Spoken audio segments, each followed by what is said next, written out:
Hello, students and parents. My name is Mrs. Hahn. I'm his seventh and eighth grade language arts teacher here at Mason Middle School for the Online Academy. And I just wanted to quickly show you how to create folders and organize your Google Drive in case your student needs help doing that. I do encourage students to create folders for their classes, especially new sets each year. Um, just to help organize, they're going to get a lot of links and passwords and documents in the first few weeks of school. Even though a lot of the stuff they're doing is housed on the school's PLP site, there's still a lot of other resources that they'll need to save and edit and add to.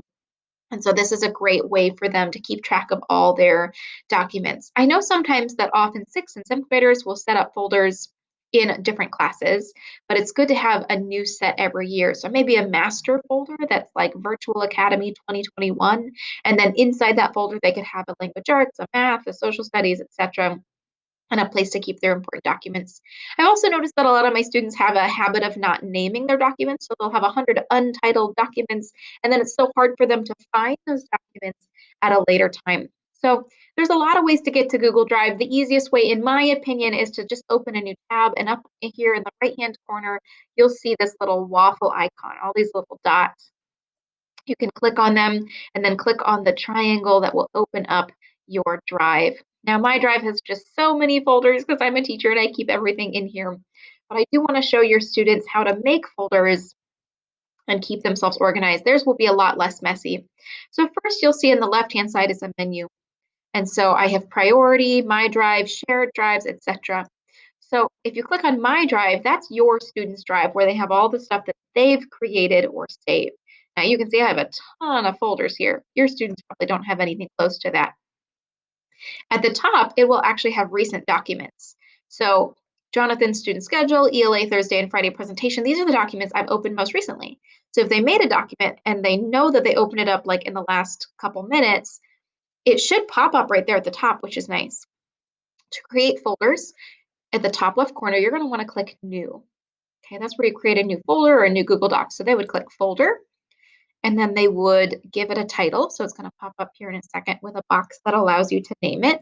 And I'd probably make a master folder, MMS Virtual Academy 2020 to 2021, whatever. Then click Create. Now I already have one. So then I'm going to go to my Virtual Academy folder. They can also color code folders. If you right click on a folder, you'll have a menu that pops up and you can click change color and they can change the colors.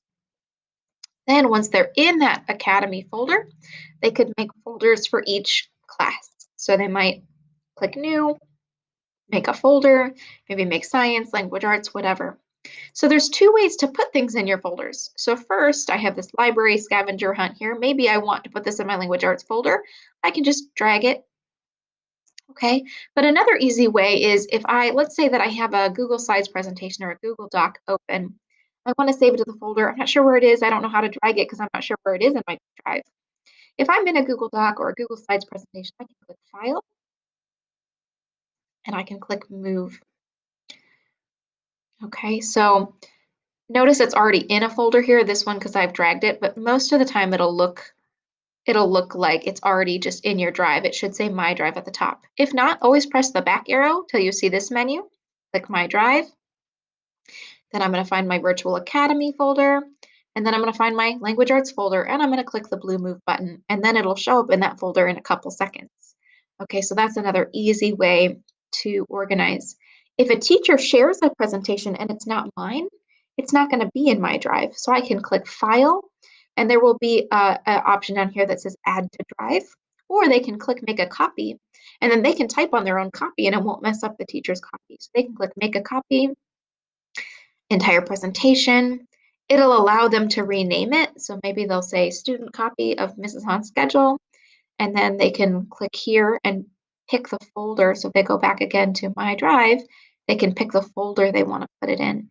All right, hopefully that's helpful for you. Best of luck as you guys get set up or you help your students get set up for this year.